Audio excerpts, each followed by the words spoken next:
હવે સવાલ એ છે કે પરસોત્તમ રૂપાલાએ આમ જોવા જઈએ તો સીધું પોતાના જ પાર્ટીના મંત્રી નીતિન ગડકરીની સામે નિશાન સાધ્યું છે, કારણ કે નીતિન ગડકરી રોડ અને હાઈવે મંત્રી છે. રાજકોટના સાંસદ પુરુષોત્તમ રૂપાલાએ સંસદની અંદર એક સવાલ ઉઠાવેલો કે અમદાવાદથી રાજકોટને જોડતો જે નેશનલ હાઈવે 47 છે એ 7 વર્ષથી આ પ્રોજેક્ટનું કામ ચાલે છે, પરંતુ આ કામ હજુ પૂરું થયું નથી. હવે સવાલ એ છે કે પરસોત્તમ રૂપાલાએ આમ જોવા જઈએ તો સીધું પોતાના જ પાર્ટીના મંત્રી નીતિન ગડકરીની સામે નિશાન સાધ્યું છે, કારણ કે નીતિન ગડકરી રોડ અને હાઈવે મંત્રી છે. તો આના વિશે હું તમારી સાથે વાત કરીશ. મારું નામ રાજેશ શાહ છે અને તમે જોઈ રહ્યા છો ગુજરાતના સૌથી મોટા ડિજિટલ ન્યૂઝ પ્લેટફોર્મ ખબરછે.com.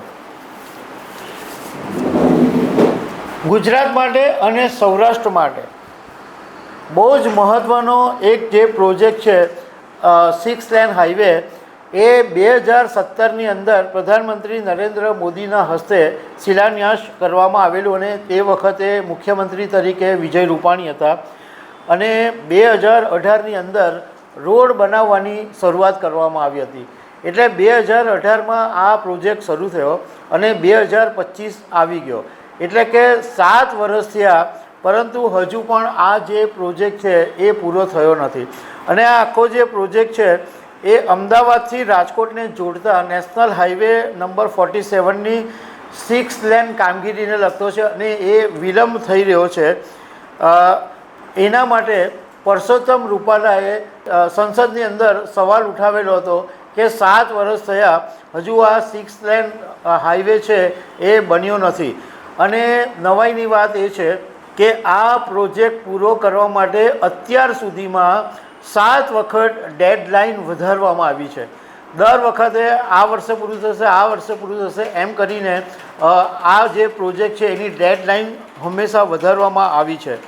પુરુષોત્તમ રૂપાલાએ જ્યારે લોકસભામાં આ સવાલ ઉઠાવ્યો ત્યારે એમને એવો જવાબ આપવામાં આવ્યો હતો કે આ જે 6 લેન પ્રોજેક્ટ છે એની મોટા ભાગની જે કામગીરી છે એ પૂરી થઈ ગઈ છે અને કુવાડવા ઓવરબ્રિજ છે એને બાદ કરતાં તમામ કામગીરી 3 મહિનાની અંદર પૂરી થશે એવો એમને જવાબ મળ્યો હતો. હવે આની અંદર આશ્ચર્ય એ વાતનું છે કે સામાન્ય રીતે ભાજપના સાંસદો હોય એ પોતાના મંત્રી કે પોતાના નેતાઓની સામે સવાલ ઉઠાવતા નથી હોતા, પરંતુ આ આશ્ચર્ય એટલા માટે થયું કે નીતિન ગડકરી ભાજપના જ મંત્રી છે અને રોડ અને ટ્રાન્સપોર્ટ વિભાગ એમના હાથમાં છે. તો પરસોત્તમ રૂપાલાએ સીધું જ નીતિન ગડકરીની સામે નિશાન સાધ્યું છે. હવે આ બાબતે રાજકોટ પશ્ચિમના ધારાસભ્ય ડૉક્ટર દર્શિતા શાહે મીડિયા સાથેની વાતમાં એવું કીધું છે કે આ પ્રોજેક્ટ બહુ મહત્ત્વનો હોવાથી ગુજરાતના મુખ્યમંત્રી ભૂપેન્દ્રભાઈ પટેલ પોતે નજર રાખી રહ્યા છે અને સાયલાથી લીંબડી સુધીનું જે કામ છે એ ઓલરેડી પૂરું થઈ ગયું છે. અને હિરાસર એરપોર્ટ ખાતે ફ્લાયઓવર બ્રિજ અને બગોદરા નજીક જે બ્રિજ પર રોડ બનાવવાનું કામ છે અને સર્વિસ કામ રોડનું કામ છે એ એટલું બાકી છે. અને દર્શિતા શાહે એવું કીધું કે કુવાડિયા ફ્લાયઓવરનું કામ છે એને ડિઝાઇન તૈયાર થઈ ગઈ છે, પણ એને પૂરું થતાં 9 મહિના જેટલો સમય લાગશે. અને આ રોડ ઉપર 4 જેટલા ટોલ પ્લાઝા આવે છે, એનું કામ પણ 3 થી 4 મહિનાની અંદર પૂરું થશે.